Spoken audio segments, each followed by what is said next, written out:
and we'll do it this way. Now give the credit where it is due. Give the credit, y'all, where it's due. Now give the credit where it is due. Yo, welcome back. It's been a long time. These are kind of the dog days of being an NFL fan, a Cowboy fan. But a little bit going on as far as the NFL Network just recently did a greatest Cowboys of all time. And for the most part, I agree with a lot of it. There were a few guys that, it's so hard with the Cowboys. The guys off the list easily could have been on any other team's list. The guys that are low on the list could have been the number one guys on maybe half the teams in the league. Kind of makes you feel very lucky and thankful to be a Cowboys fan, to have so many great players come through the organization over the years.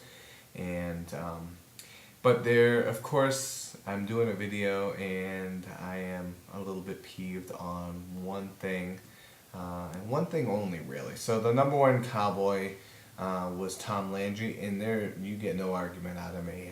Mr. Cowboy, 26 straight winning seasons. That'll never be done again. In NFL circles, that's a record that will never be broken. To have that innovator, was offensive and defensive coordinators. Go figure.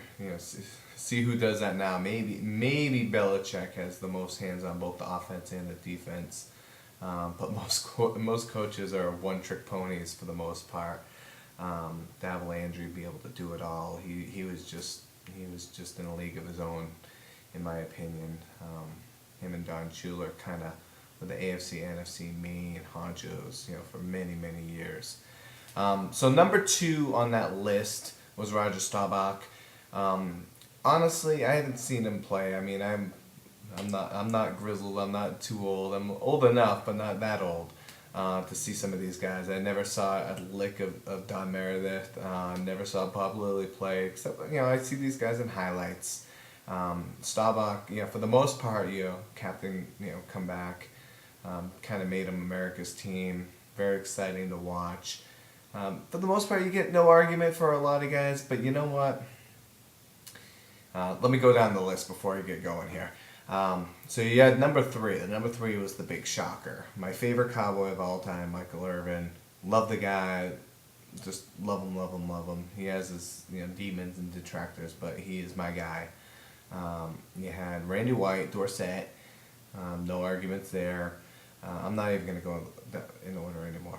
I just want to get to the chase here. So you had Meredith, and then Drew Pearson got in there, so that was nice. Emmitt, and let's see here. I think I got them all. Emmitt, Randy White, Staubach, Aikman, of course. Those were the guys. So some of the guys that got omitted. Drew Pearson got in at 10.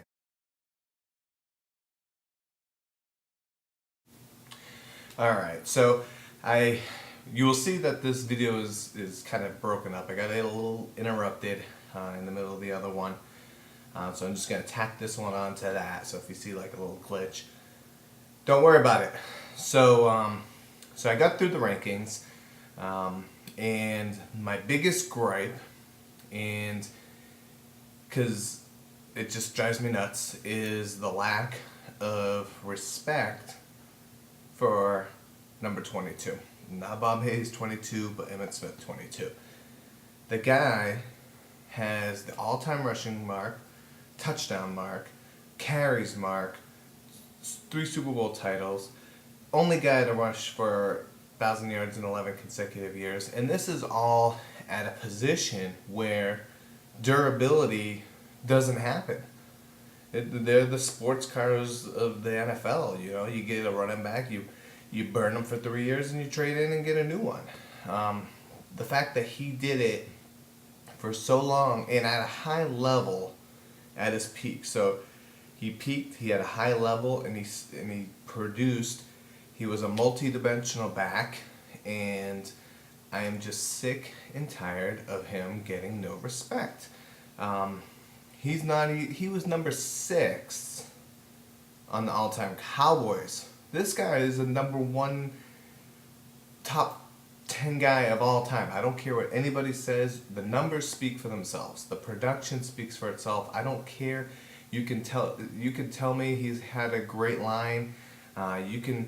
Is Joe Montana any less of a great quarterback because he had guys like Jerry Rice to throw to and great tight ends and a coach and an offensive line that had, three stalwarts and Sapolo, Randy Cross, and Wallace and McIntyre. I mean, they were loaded with their offensive line, but nobody ever, says Montana and Young were great, because, they're Montana and Young. They're not Dallas Cowboys. Walter Payton, you're not going to get an argument out of me with Walter Payton, but people thought that record wasn't going to be broken, and it got broken. And this record with Emmitt, it'll probably be broken. But before Emmitt did it, the NFL rushing mark was compared to the baseball home run mark. When Aaron took over for Ruth, and because a Cowboy does it, it doesn't get nearly the love that it should.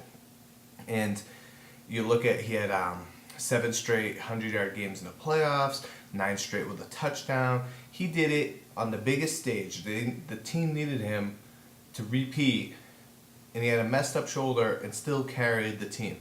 Okay, Barry Sanders, great running back, totally different running back, but he quit basically on his team. I mean, they were a contender when he was there. He basically quit, to save his body. I totally understand that, but he was taken out in goal line situations.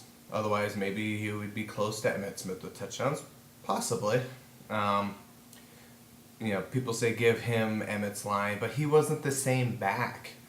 That's like saying give Reggie Bush Adrian Peterson's line and he'll rush for a ton of yards, instead of New Orleans line. They're not the same back. Nobody even nowadays says Adrian Peterson is great because he has a great offensive line in Minnesota. Nobody mentions that. But if it was a Cowboy, it certainly would be. Emmitt gets no love. Okay? These guys that did the voting were guys that covered the Cowboys for many, many years. If you have the all-time rushing leader, and I'm probably getting redundant here, he is the engine of 3 Super Bowl teams. He was the engine. He was the first guy that had a rushing title that got a Super Bowl. He did it twice. Back in the heyday, in the 90s, and that was the best time for me. I was young and, not too young, watching all the games. And I would be like, this is an Emmitt drive. You knew what was coming. So if you know what's coming, Emmitt's going to get the ball. He's not a game-breaking, lightning-fast guy. He's going to get it, lead draw. He's more than likely going to run it left behind Nate Newton and Mark Tuinei. More than likely. 90% of the time he was running that way. And he still got all those yards. Is that not greatness? Is that not the highest you can be as an NFL player? What else could Emmitt have done in his entire career better than what he did and maximized his ability? And I'll part on this last shot here. If Emmitt was drafted right now, if he entered the NFL draft last year, where would he go and what would you project him to be? Think about it. Get back to me. Throw some comments on there. Peace. Are you not entertained? Are you not entertained? Is this not why you are here?